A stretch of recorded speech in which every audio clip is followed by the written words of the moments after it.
ఓం నమో నారసింహాయ. సింహగిరి శ్రీచందనం ఛానల్కి స్వాగతం. వరాహ నారసింహుడు కొలువై ఉన్న 32 కిలోమీటర్ల సింహగిరి ప్రదక్షిణ విజయవంతంగా పూర్తయింది.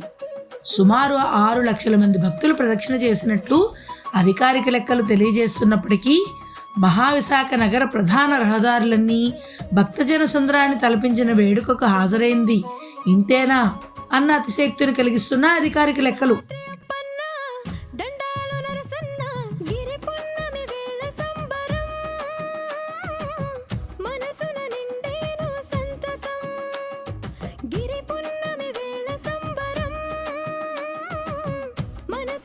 అంకెలేవైనా భక్తులంతా భగవంతుడిపై విశ్వాసం ఉంచి ఎన్నో వ్యయ ప్రయాసాలు కోర్చి అలసి సొలసి ప్రదక్షిణ పూర్తి చేశారు.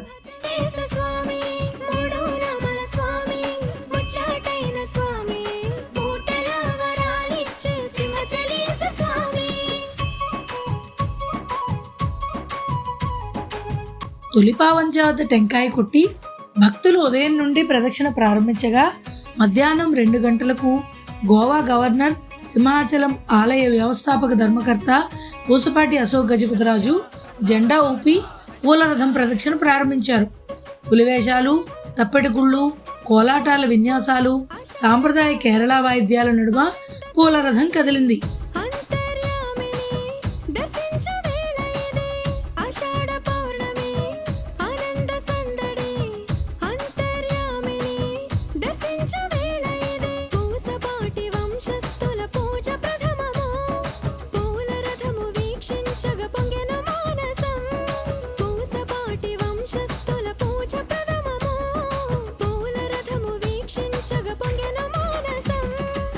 చిరుజల్లులు కురుస్తున్నా భక్తులు పట్టించుకోకుండా అప్పన్న స్వామిపైనే నమ్మకం ఉంచి నడక కొనసాగించారు.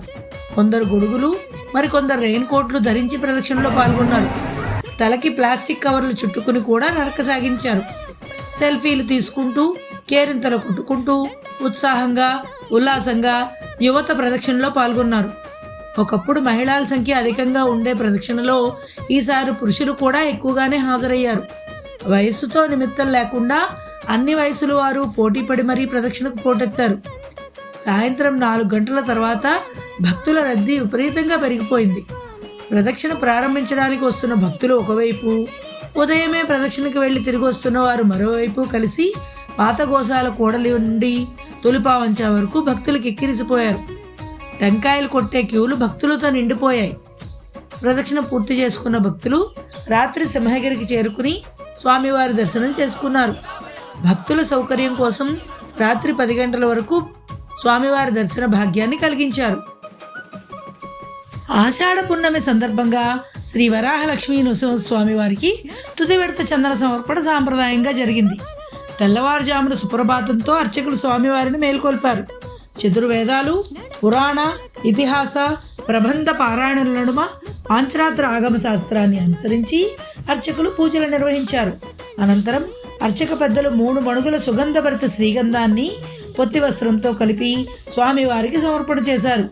వైశాఖ శుద్ధ తదేనాడు తొలిసారిగా వైశాఖ జ్యేష్ఠ పున్నమి పర్వదినాల్లో 2-3 విడతలుగా 3 మణుగుల గంధాన్ని స్వీకరించిన సింహాద్రినాథుడు నేడు సమర్పించిన 3 మణుగుల శ్రీగంధంతో పరిపూర్ణ చందనాచ్ఛాదనతో తన భక్తకోటికి దివ్య దర్శన భాగ్యాన్ని అనుగ్రహించారు. సింహగిరి చుట్టూ 32 కిలోమీటర్ల ప్రదక్షిణ చేయలేని భక్తులు పున్నమి నాడు ఆలయ ప్రదక్షిణ చేశారు. తెల్లవారుజామున 2:30 గంటల నుండి భక్తులు ఆలయ ప్రదక్షిణ ప్రారంభించారు. భక్తకోటి గోవిందనామస్మరణతో సింహగిరి మారుమోగింది. ఉత్సవం విజయవంతంగా నిర్వహించడానికి సహకరించిన జిల్లా అధికార యంత్రాంగానికి, వివిధ ప్రభుత్వ శాఖల సిబ్బందికి, సేవా సంస్థలు, మీడియా ప్రతినిధులకు ఈవో ధన్యవాదాలు తెలియజేశారు. గిరి ప్రదక్షిణ అదేవిధంగా గుడి ప్రదక్షిణ విజయవంతంగా ఉల్లాసభరితంగా కార్యక్రమాలు జరిగాయి.